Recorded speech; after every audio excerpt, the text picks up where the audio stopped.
पिंकी अपने दादा दादी के साथ हिमाचल के एक छोटे से गांव में रहती थी। वो बहुत ही समझदार और बहुत प्यारी थी। पिंकी के माता पिता बचपन में ही गुजर जाते हैं। वो अपने दादा दादी के साथ रहती है और पास ही के जंगल से लकड़ियां काटकर और बाजार में बेचकर घर का खर्चा चलाती है। दादी, मैं जंगल की ओर जा रही हूँ। जा बेटा, पर टाइम से वापस आ जाना। आज तो ऐसा लग रहा है जैसे कि बहुत तेज बारिश आने वाली है। इतने में पिंकी की कुछ सहेलियां भी आ जाती हैं। पिंकी, अरे पिंकी चल, जल्दी चल, बहुत देर हो गई है आज जंगल से लकड़ियां लाने में। बाजार से आते आते रात हो जाएगी, चल जल्दी कर। हाँ बाबा हाँ, आ गई बस, चल। उसके बाद में सारी सहेलियां कोई पहाड़ी गाना गाते हुए जंगल की ओर जाती हैं। उसके बाद सब सहेलियां लकड़ियां इकट्ठा करके बाजार में बेचकर वहां से खाने पीने का सामान लेकर घर की ओर आ जाती हैं। घर आकर पिंकी दादा दादी को सामान पकड़ा देती है। दादी माँ, आज जरा लकड़ियां कम मिली तो सामान भी कम ही लेकर आ पाई। आप बैठो, आप दोनों के लिए मैं जल्दी जल्दी गर्मा गर्म रोटियां बना देती हूँ।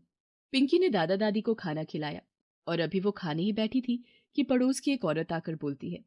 अरे और अभी वो खाने ही बैठी थी कि पड़ोस की एक औरत आकर बोलती है, अरे दादी माँ, मेरे घर अभी खाने को कुछ नहीं रहा है। मेरे छोटे बेटे को बहुत भूख लग रही है। क्या आप मुझे कुछ सामान दे दोगी? मैं उसको खाना बनाकर खिला दूँ। बेटा, आज तो पिंकी भी कम लकड़ियां लेकर आई थी, तो इतना सामान नहीं लाए। अब मैं तुझे क्या दूं? हम तो खाना खा चुके। पिंकी यह सब सुन रही होती है तो वो अपनी थाली लेकर आ जाती है और पड़ोसन को देते हुए बोलती है, चाची, ये लो, आप मेरा खाना ले जाओ और छोटू को खिला दो। और तू क्या खाएगी पिंकी? दादी माँ, चाची के पास सच्ची में कुछ नहीं होगा, तभी तो वो यहाँ खाना लेने आई है। क्या फर्क पड़ता है, आज छोटू खा लेगा, मैं कल सुबह कुछ खा लूंगी। और ऐसा बोलकर पिंकी थाली चाची को दे देती है। चाची उसको दुआएं देते हुए घर चली जाती है। चाची के जाने के बाद, पिंकी, इधर आ, मुझे तुझे कुछ बोलना है। हाँ दादी माँ, मुझे पता है आपको क्या बोलना है। आप हर बार की तरह यही बोलोगी कि बेटा, सबकी मदद नहीं की जाती है, पहले अपनी मदद करो फिर दूसरों की मदद करो। फिर भी तेरे दिमाग में कोई बात नहीं घुसती। तू हमेशा ऐसा ही करती है बेटा। देख, दुनिया बहुत बुरी है, हमेशा हर किसी की मदद नहीं की जा सकती। अच्छा ना दादी माँ, चलो गुस्सा थूक दो आप, जो हो गया सो हो गया, चलो सो जाओ। और ऐसा बोलकर पिंकी भी सो जाती है। अगले दिन पिंकी बहुत सुबह उठ जाती है। वो सोचती है कि कल लकड़ियां कम कर पाई थी, तो आज जल्दी जंगल जाऊंगी और बहुत सारी लकड़ियां इकट्ठा करके जल्दी बाजार बेचकर आ जाऊंगी। और वो अपनी कुल्हाड़ी लेकर जंगल की ओर चली जाती है। जंगल में पिंकी दोपहर तक काफी सारी लकड़ियां इकट्ठी कर लेती है। तभी चारों तरफ काले बादल हो जाते हैं और तेज बारिश शुरू हो जाती है। अरे ये क्या हो गया, इतनी सारी लकड़ियां इकट्ठी करी और अब बारिश होने वाली है। ये तो गीली हो जाएगी मेरे बाजार जाने तक। फिर सेठ इसका कोई भी पैसा नहीं देगा। दादा दादी भी मेरा इंतजार कर रहे होंगे। तभी पिंकी को पास की झाड़ियों में सरसराहट सी सुनाई देती है। पहले वो सोचती है जरूर कोई जंगली जानवर होगा, लेकिन फिर देखती है एक बूढ़ी अम्मा खुद को भीगने से बचाते हुए उसी की तरफ आ रही है। अरे बिटिया, तू इस जंगल में इस टाइम क्या कर रही है? अम्मा, मैं यहाँ जंगल में लकड़ियां लेने आई थी। लकड़ियां तो इकट्ठी हो गई पर बारिश आ गई है। अब समझ नहीं आ रहा बाजार तक कैसे जाऊं। अच्छा अच्छा, ये बात है। हाँ, कल बहुत कम लकड़ियां इकट्ठी हो पाई थी, तो खाने के लिए कुछ ज्यादा नहीं ले जा पाई थी। आज सोचा था कि जल्दी आकर बहुत सारी लकड़ियां इकट्ठा करूंगी और बेचकर कुछ सामान घर ले जाऊंगी। कौन कौन है तेरे घर में? बस दादी माँ और दादाजी। फिर अपनी झोली में से कुछ चने निकालकर खाने लगती है। मुझे भी भूख लगी है।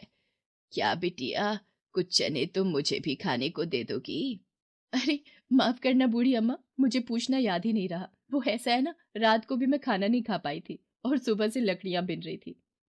ऐसा बोलकर पिंकी बूढ़ी अम्मा को चने खाने के लिए देती है। थोड़े चने और मिलेंगे बेटा, मुझे बहुत भूख लगी है। हाँ हाँ, क्यों नहीं अम्मा, ये लो आप सारे चने खा लो। फिर बूढ़ी अम्मा पिंकी के दिए सारे चने खा लेती है। अरे बेटा, मैं तो सारे चने खा गई, अब तू क्या खाएगी? तुझे भी तो भूख लग रही होगी। कोई बात नहीं अम्मा, मैं तो घर जाकर भी खा लूंगी। बेटा, मेरे पास तो तुझे देने के लिए कुछ नहीं है, बस ये एक लोहे का चूल्हा है, ये तू रख ले। अरे नहीं अम्मा, इसकी कोई जरूरत नहीं है। रख ले बेटी, मुझे तेरा स्वभाव बहुत अच्छा लगा, इसलिए मैं ये चूल्हा तुझे दे रही हूँ। जब तुझे जरूरत होगी तो ये तेरी बहुत मदद करेगा। जा बेटी, सुखी रह। ऐसा बोलकर वो बूढ़ी अम्मा वहां से चली जाती है और पिंकी भी घर की तरफ आ जाती है। दादी माँ, लकड़ियां तो आज बहुत सारी इकट्ठी हो गई, पर बारिश इतनी तेज आई कि वो भीग गई और बाजार भी लेकर नहीं जा पाई। अब कल देखती हूँ। कोई बात नहीं बिटिया, तू ये लकड़ियां उस कोने में फैला कर रख दे और जाके कपड़े बदल ले। तू बहुत भीग गई है। पिंकी के दादा, आज तो घर में खाने के लिए कुछ भी नहीं है और पिंकी ने तो कल रात से कुछ भी नहीं खाया। एक काम कर पिंकी की दादी, थोड़ा सा चावल रखा होगा, उसी को पतला सा बना ले। और फिर दादी 2 मुट्ठी चावल को बहुत सारे पानी में डालकर पका देती है और तीनों मिलकर खाना खा लेते हैं। 2-3 दिन तक लगातार बारिश होती रहती है। पिंकी जंगल भी नहीं जा पाती और सूखी लकड़ियों को बाजार में बेचकर भी नहीं आ पाती। इस तरह 3 दिन से दादा दादी और पिंकी भूखे रहते हैं। दादी, ओ दादी, ये बारिश नहीं रुकने वाली। मैं ऐसा करती हूँ, इन लकड़ियों को पन्नी में लपेट कर लिए जाती हूँ और बाजार से खाने के लिए कुछ ले आती हूँ। ऐसे क्या हम भूखे मरेंगे? पिंकी, पर बेटा बहुत तेज बारिश हो रही है। दादाजी, बारिश नहीं रुकी तो क्या हम भूखे मरेंगे? मैं अभी बस बाजार जाकर कुछ खाने के लिए लेकर आती हूँ। और कुछ देर बाद पिंकी लकड़ियां बेचकर और खाने का सामान लेकर घर पहुंचती है तो वो देखती है कि घर के अंदर पानी भर गया है और मिट्टी का चूल्हा गलकर खराब हो चुका है। अरे दादी माँ, ये क्या हो गया? हमारा तो चूल्हा ही टूट गया। अब मैं जो सामान लाई हूँ उससे मैं खाना कैसे बनाऊं? अरे, तू जो परसों लकड़ियां लाई थी, उसके साथ एक लोहे का चूल्हा भी तो लाई थी। उसी चूल्हे को जला ले। तभी पिंकी को याद आता है कि उस बूढ़ी अम्मा ने जो जंगल में मिली थी उसे लोहे का चूल्हा दिया था। वो लोहे का चूल्हा निकाल कर बैठ जाती है। दादी देख, तू कहती है ना कि हर किसी की मदद नहीं की जाती है। मैंने तो बस उस बूढ़ी अम्मा को चने खाने के लिए दिए थे और उन्होंने ये चूल्हा मुझे दिया। अब देखो, ये चूल्हा हमारे काम आ रहा है ना? हाँ हाँ, चल ठीक है। अब जल्दी से कुछ बना ले, हम तीनों को ही बहुत तेज भूख लग रही है। और पिंकी उस लोहे के चूल्हे को निकाल कर उस पर हांडी रख देती है। अचानक उसको ख्याल आता है कि काश मैं कभी अपने दादा दादी को हलवा पूरी खिलाऊं। और तभी चूल्हे में आग जल उठती है और जो हांडी उसके ऊपर रखी होती है वो हलवा और पूरी से भर जाती है। अरे, मैंने तो बस सोचा और इस हांडी में हलवा पूरी तैयार हो गया। अचानक उसे बुढ़िया की बात याद आती है कि ये चूल्हा उसकी बहुत मदद करेगा। पिंकी खुशी से दूसरी हांडी रखकर सोचती है कि काश इसमें बहुत सारे चावल बन जाए और चावल तैयार हो जाता है। पिंकी अपने दादा दादी को चूल्हे की सारी सच्चाई बता देती है। अब तो पिंकी अपने दादा दादी को रोज ही बढ़िया खाना खिलाती थी और गांव में जो भी उसको भूखा दिखाई देता था वो उन सबको भी भरपेट खाना खिलाती थी। अब पिंकी और उसके दादा दादी बहुत खुश रहने लगे।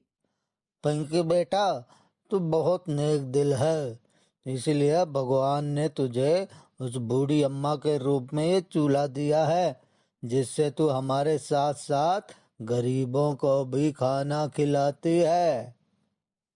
हाँ पिंकी, तू कभी भी अच्छाई के काम करना बंद मत करना बेटी। जब पिंकी अपने दादा दादी से ये सब बातें कर रही थी तो दरवाजे पर उसकी एक पड़ोसन ये बातें सुन लेती है। अरे, क्या मेरे कानों ने सही सुना? क्या चूल्हे पर अपने आप खाना बन जाता है? कल सुबह देखती हूँ कैसे मैं चूल्हे को यहाँ से ले जाऊं, फिर मैं भी टेस्टी टेस्टी खाना खाऊंगी। अगले दिन पड़ोसन दादी माँ के पास आती है और दादी माँ की नजर बचाकर वो चूल्हा उठाकर ले जाती है। अपने घर जाकर पड़ोसन जल्दी से चूल्हा रखती है और उसके ऊपर हांडी रखकर कहती है, जादुई चूल्हे, मुझे जल्दी से हलवा पूरी बना कर दे। पर चूल्हे में कोई हलचल नहीं होती, वो ऐसे ही पड़ा रहता है। ये क्या, इसने तो हलवा पूरी नहीं दिया।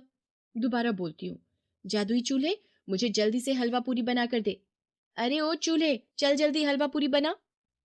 चूल्हे में कोई हलचल नहीं होती। अब पड़ोसन गुस्से में आ जाती है और चूल्हे को उठाकर घर से बाहर फेंक देती है। जरूर वो पिंकी अपने दादा दादी के साथ मिलकर मजाक कर रही होगी। वहीं से पिंकी गुजर रही होती है तो वो चूल्हे को देखकर सारी बात समझ जाती है। वो चूल्हा उठाकर वापस घर ले आती है और फिर सारी बात दादी माँ को बता देती है। बेटा, मैंने ध्यान ही नहीं दिया कि वो चूल्हा उठाकर ले गई। दादी, मुझे लगता है चंपा चाची को इस चूल्हे से कुछ भी नहीं मिला, तभी उन्होंने इसको अपने घर से बाहर फेंक दिया। हाँ बेटा पिंकी, तू सही कह रही है। दोनों दादी पोती हंसने लगती है और पिंकी खुशी खुशी रहने लगती है। वो अपने दादा दादी का ख्याल भी रखती थी और गरीबों को भी खाना खिलाती थी।